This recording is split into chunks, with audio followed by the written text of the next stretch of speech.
Hey guys, Mustached Tom here to review the movie Ready or Not 2, Here I Come. So, this is a sequel movie that I did see some trailers for, and when I was thinking about it, I was like, oh, this is one of those horror or, more comedy action movies that is based on a movie that didn't feel like it needed a sequel at all. But here it is, nonetheless, and I'm here to review it as objectively as possible. So the movie picks up right where we left off, though I'm pretty sure, I could be wrong here, but they recolored the main dress of the wedding dress from the first movie to the second movie. But, changing attire easily aside, it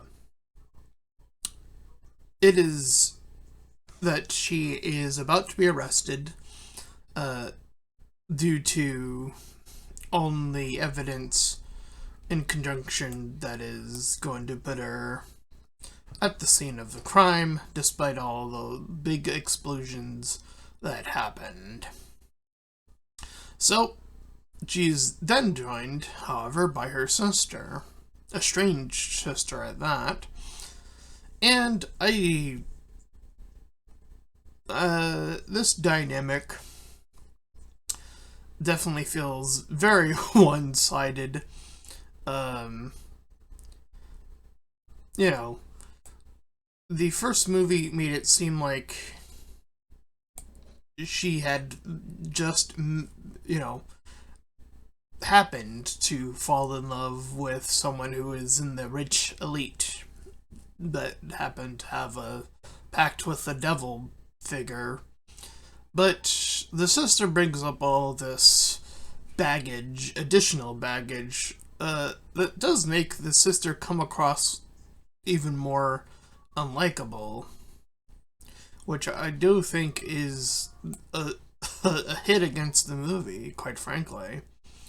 I don't think it was necessary, but I digress. Point being is that on the other side of the equation, we have a bunch of rich families, plural, that are uber rich, and the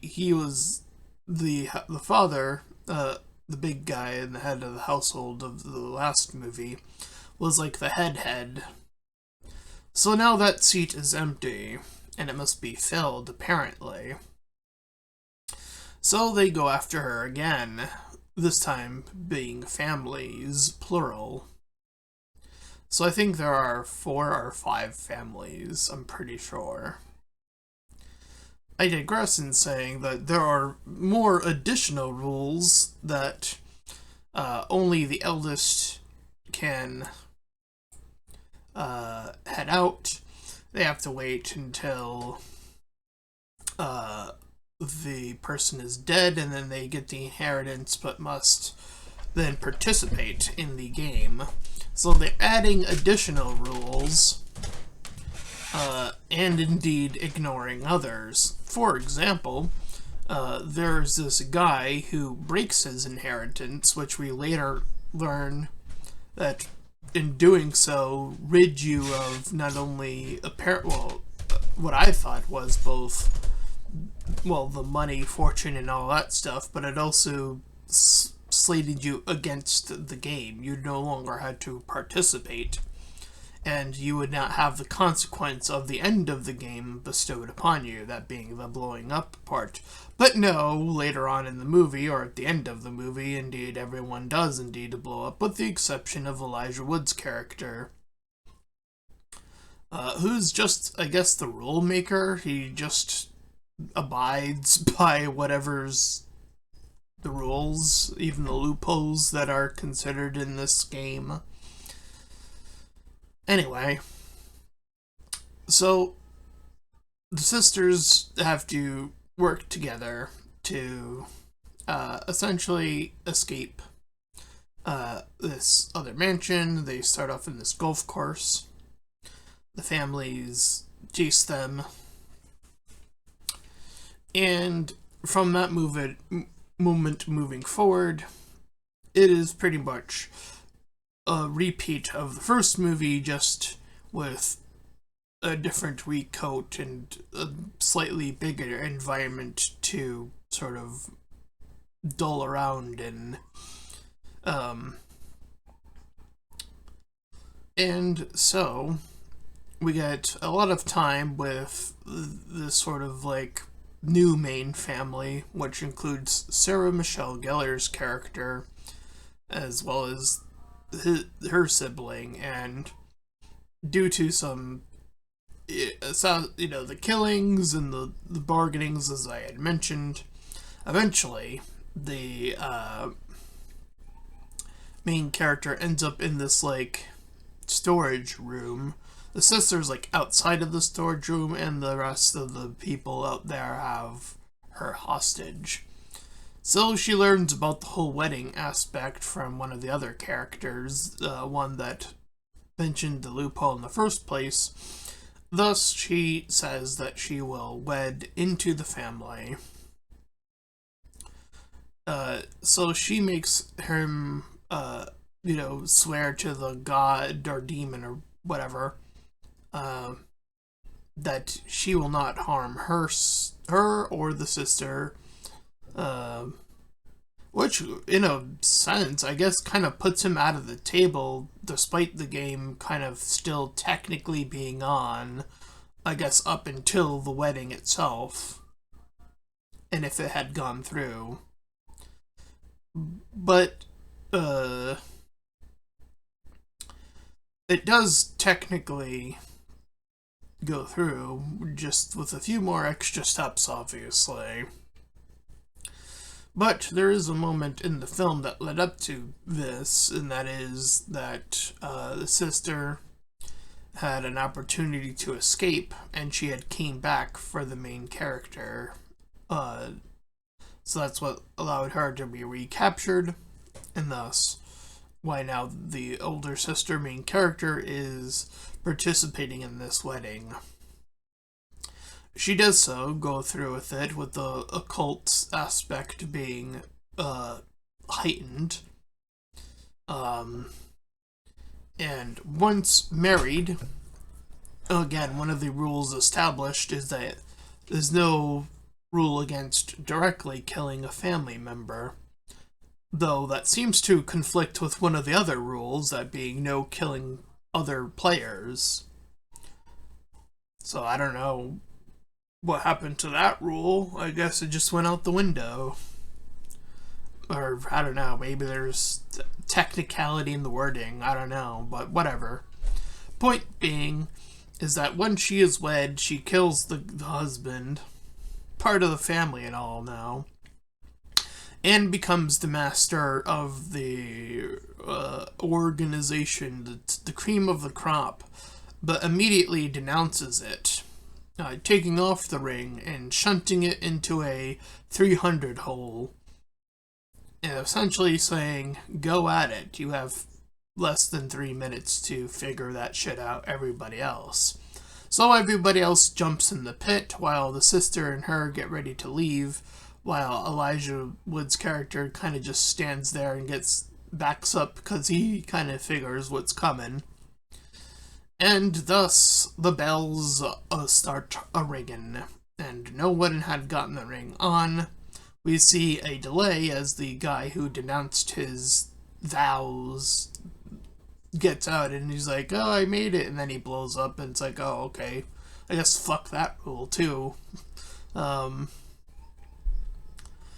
And that's how the sisters get bloodied. They take the sacrificial goat and she just hangs on to it, while the other sister takes a sword for whatever reason.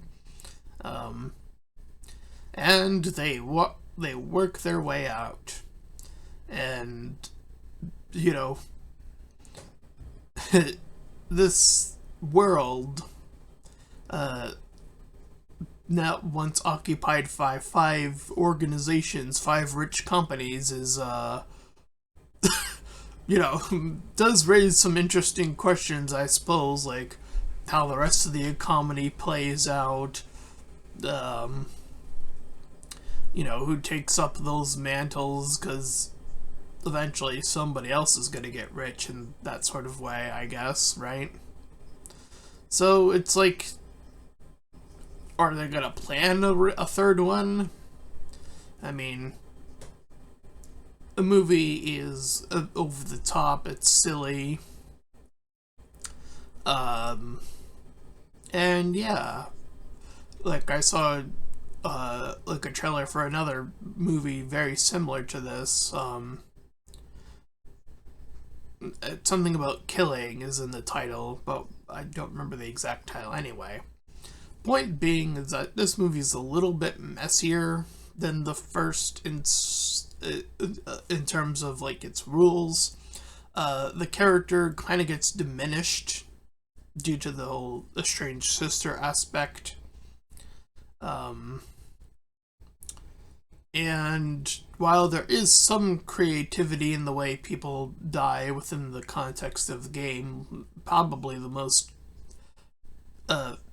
random one is the washing machine one. Point being that, I don't know, I guess this movie was, the first movie was even worthy of a sequel, I guess. Again, I don't know. And so yeah, like, you kind of, it does, this movie more than the first actually does kind of raise now these questions of like, right, so now that multiple companies have been subsumed into nothingness, like, what fills that void, you know? When it was just one family, you could argue that, like, maybe there was barely a dent, barely an inconvenient,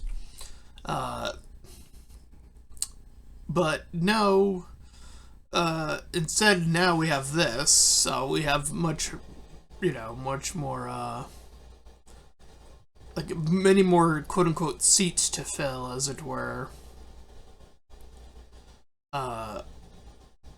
Right, because, again, the money that gets passed down, it gets passed down within the family, but if they don't participate, the whole family... So, again, it's like 4 or 5 families just got completely wiped out. Uber-rich families, albeit, but I digress in saying that is... And, like, 2 of them, the Sarah Michelle Gellar family, they own the police. So I was like, okay, so who owns the police? There's, like, so many questions now. In terms of, again, where this movie kind of leads it off. Well, I don't know. It's very unorganized in a very systematic way. So this is like a pretty meh movie, all things considered. Like a 5 out of 10, or even below that, slightly. So not great. Anyway, that's my review for Ready or Not 2. Here I come. And if you ended up enjoying this movie, then please feel free to like, comment, and subscribe. Also, make sure to check out those links in the description. Want to head to my petition about small YouTubers, so get to my PayPal. But you can help support me, my channel, directly, and third to my Discord server. You can join, collab, share, do all that cool stuff for free. And until next time, everyone, bye-bye.